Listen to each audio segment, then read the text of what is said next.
everyone, and welcome to Discovery's Chats with Changemakers. I'm your host, Tiffany, a 10th grader in Texas, and each month I meet with different STEM professionals. Today I'm chatting with Ben, an engineering designer at Bechtel. Ben, welcome. We're so excited for you to join us today. Hey, Tiffany. How you doing? Good. I'm going to ask Ben a few questions to get to know a little more about him. You can ask questions too by typing in your question in the Q&A box below, and we'll save time to answer as many as we can. Also, be sure to stay tuned until the end of today's session when we will introduce a hands-on engineering challenge that you can try at home. So Ben, I hear that you work as a piping designer at Bechtel. Can you explain what that is and tell us what types of pipes you work on? Yeah, well, piping design is part of my skills. I currently am doing performing as a project engineering designer. So what happens is that we do all the pipes on pretty much everything. But right, Bechtel is a construction company, so it will be pretty much from process to underground fire systems. I also work along with the chemical engineers, so we create all the database with all the diagrams to start building all the entire design that later on will become into the pipes. That's interesting. I've never heard of a piping designer before, but it seems like it's such an important role in construction in so many different areas. Absolutely. So where have the pipes you've designed been installed? Well, I will say that I've participated in many designs, but the ones that I take the most proud is on a project where we were doing we were clean fuels, so it was diesel pretty much, where there was a process involved to remove as much sulfur as possible to make it better for the environment. And I was in charge of doing the closed drains for the main equipment of the plant. So there is a lot of there was those pipes were about to receive like really complicated type of fluids from the different equipments. So the design needed to be well taken care of in order to handle all the amount of fluids and temperatures, and also since it was receiving chemical products, it was a special pipe. It was alloy, which is expensive, so you need to be like really careful with what you're designing, because at the end of the day, if you don't create an efficient design, it's going to cost money. So you don't want a project as a company. You don't want a project to come with a design that is not profitable, right? So everything needs to be on point and to make the best use of the materials. Yeah, that's really cool. So you mentioned alloy. Are there any other types of materials that the pipes are made out of? Yeah, well, when it comes to a special alloy, and I'm not gonna go to like any really specifics, but you have like the regular carbon steel, which is pretty much the ones that you're gonna find on the faucets on your house, and also the stainless steels that is pretty much what you're gonna be finding, the shiny pipes that you see on your bathroom. But then also when it comes with that's only for water. But when you come to handle the specifics of materials that probably are really aggressive, or materials that need to be handled with care, that's when some other different combinations come into the scene, so that the alloy is strong enough to drive all these fluids, and the plants are safe to operate, and also in compliance with all of the regulations that governments and all the other organizations have. That's really cool. I didn't know that pipes are different based on made out of different materials based on what goes into them. Absolutely. that'll be always a driver. So if you're handling like a really hot and with components fluid, it'll require a piping material engineer to come in and say which one is the material or the alloy that will contain better that. Also, there is also the process involved different pressures across the plant, so that also influence the materials. It's not the same to be handling, like the water pressure on your house, even though when there is a small leak and it blows away, is under 100 pounds. So Wow. I've been on designs when the pressure could reach up to 1,500 pounds. So Oh you my can see the gosh. difference. That's a lot. I didn't know that all that stuff, that all that information goes into like what pipes you use and things like that. Yeah, So, that's okay. Sorry. oh no, you're okay. So, what kind of software do you use and how does it work? So at the very early stage, as a project engineering design, I manage, well, overall is the Smart Suite. So it is I'm gonna blow the brand, right? And they're not paying me, by the way. So it is a suite that is called Smart Plan. So we start that by doing the diagrams of the plan, and it holds it. Like we start with the suite is called PID, which stands for Piping and Instrumentation Diagrams. Then all that data that is gathered in there, it goes and connects into the S3D, which is the one where we get into the model and with all the information about the fluids, about the piping materials, the insulation, the size of the pipes, everything. It's a whole, it's a huge database. It goes in there, and then we can connect that information when we're modeling the 3D pipes, and we need to add all the gaskets, all the flanges, and that information will also serve to the will run across disciplines where we have the instruments colleagues and the mechanicals and everyone. So everyone connects into that smart database. Why I keep saying smart is because it is an advanced software that it will detect if you're doing something against standards, or if you are trying to create a pipe per se. You're trying to connect a 10-inch pipe into a 3-inch pipe, and it will want, right? But there is always room for error. So what happens is that the software will create these flags, and then will let you know, like, you're doing this against the specification. You need a reducer, but the reducer that you're trying to place doesn't exist. So you need to use the correct size combination of sizes in order to have a reducer that will fit. And what happens is that that reducer is connected to a piping specification, and that piping specification is backed with catalogs of vendors that can actually provide that. So it all connects, and the software will keep telling you if there is things that got updated, if a catalog got updated and the product is no longer in there. We need to update that into the database, so that way we always keep designing something that will be available in product wise for later down the road. But because the design, from the design into the construction, it takes up to 4 years or 5 years, 6 years. There are projects that projects that are finishing construction right now that the engineering started 8 years ago. Oh my gosh. 8 years? Absolutely, yeah. It takes engineering phase. It's a really complicated part, and then we have companies and clients that need to comply with all of the regulators. And for example, for an energy project, it needs to go to FERC, to the Federal Energy Regulator Commission, so they can evaluate everything, and they will give you the green light, or they will request more to be compliant with all of the standards. So that's just the beginning. Then after that, there is a lot of processing created, all the design. There is studies, risk studies, and then everyone is involved reviewing. And at that point, we, the engineers, and then the engineering design, we are creating all the documentation, all the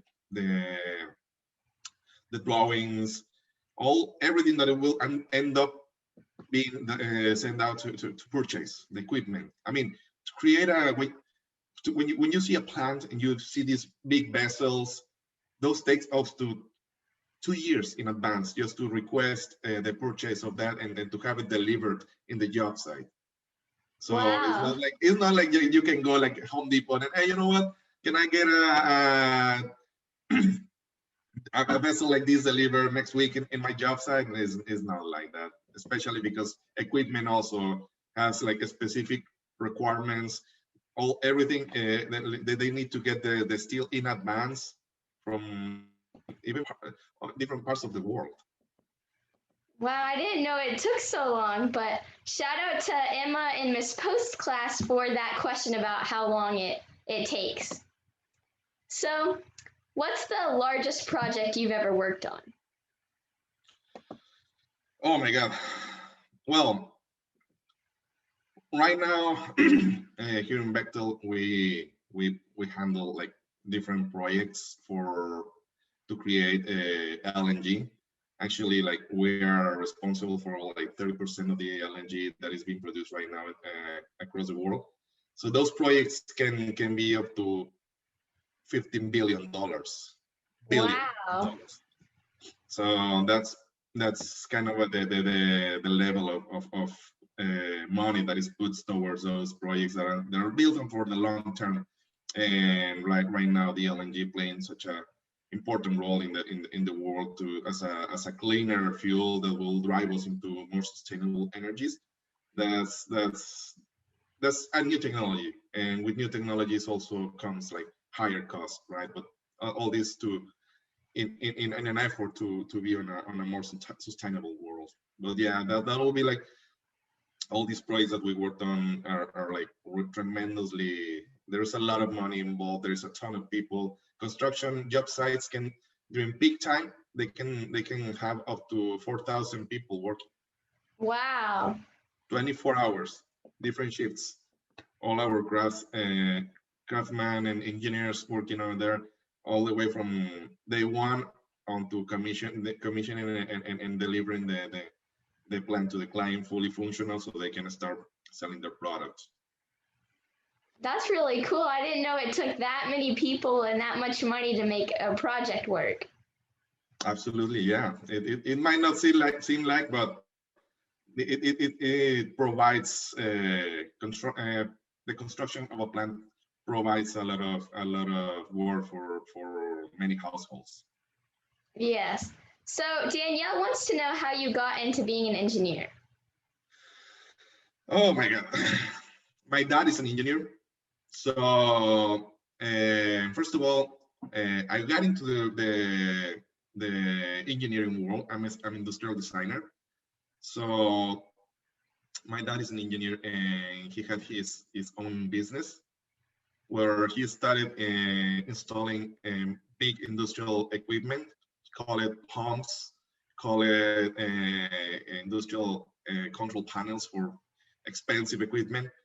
And he started building his own business and started getting craft people so that he ended up not only installing the equipment but also like making the foundation for the structures, and then later on also like installing some pipes. So when I was junior high and part of high school, during summer break, spring break, he will bring me into the job site and he will tell me like, you need to learn things, right? So I started learning a few things here and there. And the part that I think I enjoyed the most was welding. So by the time that I was in studying high school, I was already learning my skills to weld. And That's really cool. One of the few things that I was able to learn how to weld was pipes. And it was stainless steel pipes. And the welding on stainless steel is really complicated. And I think that was one of the main drivers of like always getting my picture of how cool it was just to see a bunch of pipes and structures and equipment there, and then they all of a sudden become a fully functional process that delivers product. You know, that kind of attracted me. Like, oh, this is cool. I mean, you can make things happen, right? And then that it ends up delivering product to the world. Yeah, that's awesome that you got to have that experience at a young age. Yeah, I highly encourage everyone to try different things, right? And to be hands-on. Yeah. So what's your favorite thing about your career? The favorite thing is that I get to work with really talented people and like engineering itself always gathers a lot of engineers to build projects. So I enjoy a lot interaction, and especially when you interact with talented people, you learn a lot. You learn different things. And working here in Houston, which is the energy capital of the world, and one of the most diverse cities, and soon to be the most diverse city in the United States, has led me to work with really diverse group of people. So all of a sudden you're working on a project with people that they are like from India, and people that is from Mexico, from people like from the United States, people from Canada, from Egypt. That's just amazing. That how you learn about these different talented people, all their backgrounds, how they became they came across challenges to study college, and then to work to climb the ladder in engineering to be all of a sudden be part of a company like Bechtel, right? Yeah, that's really cool that you get to talk with so many different people and get so many different like perspectives and experiences. Yeah, that's one of the things that I always enjoy on a daily basis, like just to interact with all of my peers and learn about everything, right? Yeah. So Linda wants to know what it's like to work at Bechtel. What's a typical day look like? Oh my God. Well, it is a busy day. Always, there's always different challenges. But on a typical day, well, depending on the assignment that you have, like right now we're working on a project that has involved offices across the world. So by the time that you wake up, we all of us we already have emails that came overnight. So the main thing it will be like to see what happened during the night on different offices. Either you call it London or New Delhi, and see what is required.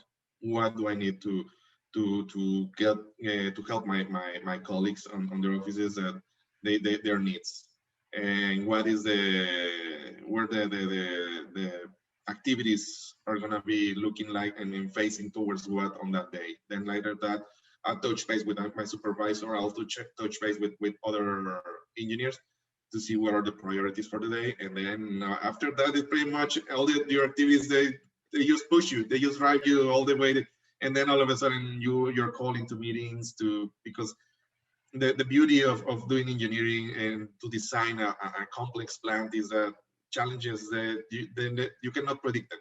There is always going to be something new, and even though you think that you have things covered, you are challenged in that same day, and then that keeps you moving. You have to think of solutions and give ideas to your other colleagues, and you never know where the next solution is going to come from. Who is going to be the one that will have the idea to solve a problem for the client that day. Yeah, no, I bet problem solving is really important with your job. Yeah, absolutely. So, in what ways do you think your job encourages you to be a change maker? Well, there there is many ways. One of the main drivers on engineering is that you get to the ability to change the world on many ways. How? Well, right now we're working as a company into cleaner solutions to keep providing energy to the world, right?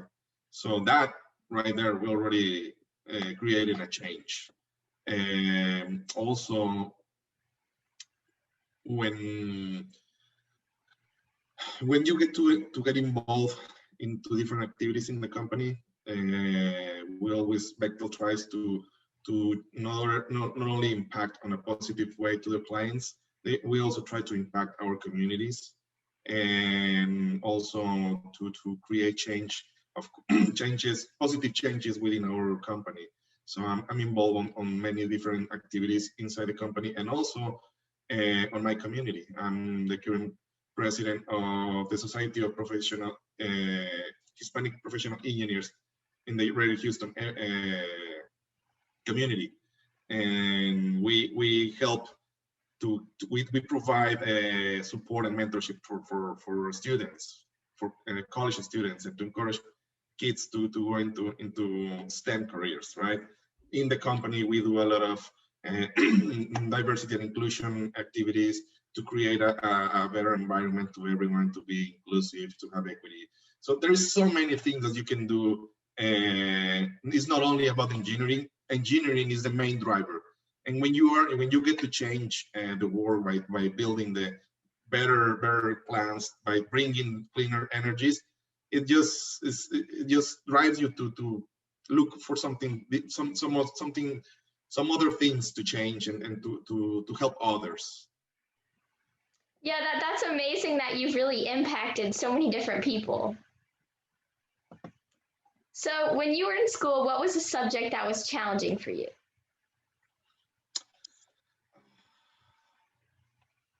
Part of the subject, and this probably is going to help a lot of the kids, that it was challenging in my earlier years of school. It was mathematics.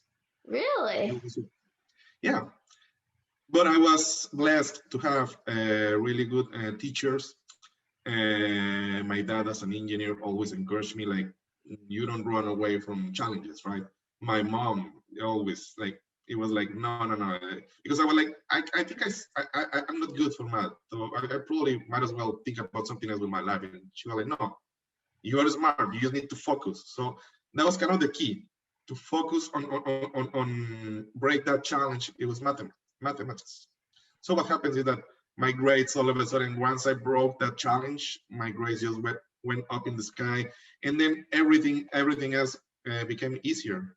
Physics, chemistry, like, you need to focus and accomplish and overcome those challenges. And here I am, working and making a living out of engineering, right?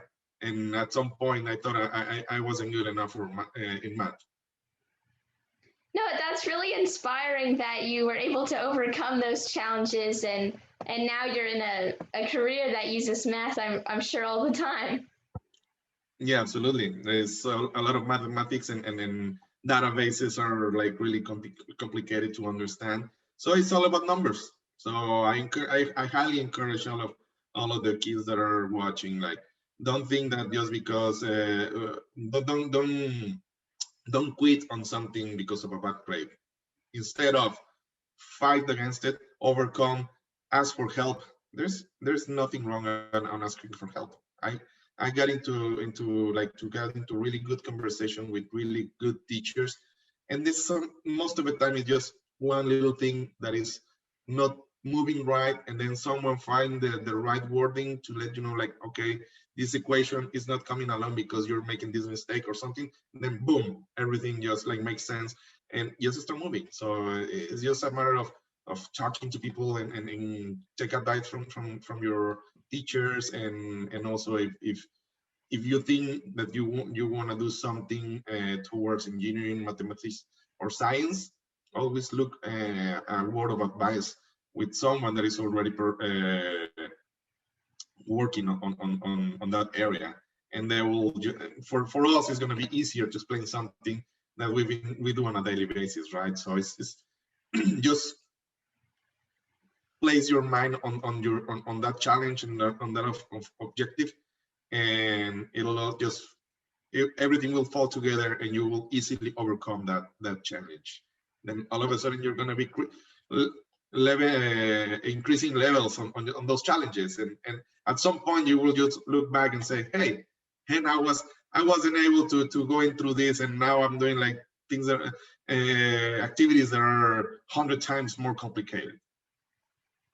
Yeah, that's some really good advice. So, speaking of advice, what is one piece of advice you would give kids who think they might want to be engineers when they grow up? Well, it is not about telling them to be engineers. It is about telling them, like, if you feel like you are attracted to engineering field, go for it. It is a great career to into STEM activities, and it will take you places. You never stop learning, you never stop growing, and as an engineer, you can even travel the world. and be part of great teams like I'm right now, working with really, really talented people, and also to be probably, if you will, a small piece of a huge project. But you can you can all you always take pride when you see those projects like finally working and delivering, and it just it just pays off to be part of great challenges, to be part of something that is delivering to the world and providing to households. Yeah, that's amazing that engineering has affected your life and so many others for so long. So we have one more question. What is something we wouldn't know just by looking at you? Do you have any hidden talents or interests? Yeah, actually, I love cooking. I love Really? cooking. I love grilling. So yeah, you probably wouldn't tell. I love cooking. I'm actually like kind of starting a small activity as like a side business, when because people just kept asking me like, what do you put on the meats? What do you do on this? And then I was like, well, I have my own rubs. Oh, you do your own rubs? Like, I do my own rubs. And I always try to cook different. Like here in Houston, it's just so easy to get ingredients to to do different like Indian or Asian cooking. That I just love it. A fun fact: I'm not allowed to get more grills in my house. I already have a smoker, a gas grill, and a charcoal grill, and my wife told me Oh, like, okay, stop it. that's cool. So I believe that that's all the questions we have time for today. So now it's time to introduce our hands-on challenge. Let's watch this Discover Engineering Challenge video featuring Ben. Hey all, my name is Benjamin Gonzalez Vazquez. I'm an engineering designer at Bechtel. Today I have a design challenge for you. Design and build a boat that moves through the water powered by a rubber band. How about that? It's a great activity to do outside on a nice day, but you can also try inside. Just keep a towel handy. Let's think about the Power Boat Challenge using engineering design process. You can find the written instructions for this activity on the Discover E's website. Here are the specs. Number one, the rubber band must be your boat's only power source. Number two, this is your list of materials. We're going to need 3 paper cups, 2 or 3 small pieces of cardboard, duct tape, rubber bands, 4 straws, 4 wooden skewers, scissors, a few metal washers or coins. These are great to use as ballast. That's the weight you can add to the bottom of your boat to stabilize it. Finally, you will need a large container of water to test your powerboat. That could be a storage bin, a sink, shallow tub, or a kiddie pool. That's a big list. If you don't have everything or don't want to use them all, that's okay. Once you have your materials, you all want to brainstorm designs. How you can create a boat with your materials? Cups make a great shell or hull. What about the rubber band motor itself? How can you use a rubber band and a piece of cardboard as a propeller? So what we're gonna do, we're gonna put your piece of cardboard, make sure it's tied, and just twist it, right? There you go. It's the first look, the first round. What we're doing right now is that we're transmitting our energy into the rubber band to power off the propeller. I'm gonna demonstrate how it will do the movement, right? So what it's gonna be doing is gonna be pushing the water through the propeller. Now think about how can you use other materials to attach a rubber band powered propeller to your boat. Where should the propeller go? And remember, your design will get wet. Can you think of a way to waterproof it? When you're done with your boat, it's time to test it out. Put your boat in the water and measure how far it travels. Is it working like you thought it would? Are there improvements you can make to increase the distance it travels? The last step in the design process is to share your results. Let us know how you did. You can email photos to Discover E or post videos on social media using the hashtag DiscoverEChallenge. Here is a video showing one solution to this challenge.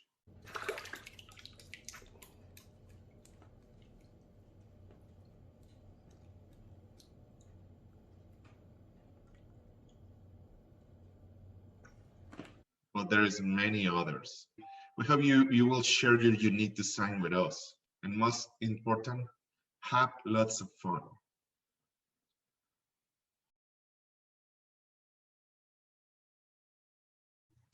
I hope that you all will try this hashtag Discovery Challenge and be sure to share your results with us. Thank you, Ben, for introducing today's challenge and for joining us today. Hey, thank you, Tiffany. This was such a great experience, and I hope that all of the kids watching found some inspiration to become the next change makers of the world. And thanks to all of you for tuning in. When you leave today, please fill out our survey. And be sure to join us for our next Chats with Changemakers, our last one for the 2020-21 school year. Tune in on Friday, May 28th at 1 p.m. Eastern Time when we will chat with Malika, an engineer at Northrop Grumman. Until next time, I hope everyone has a great time trying the Discovery Challenge.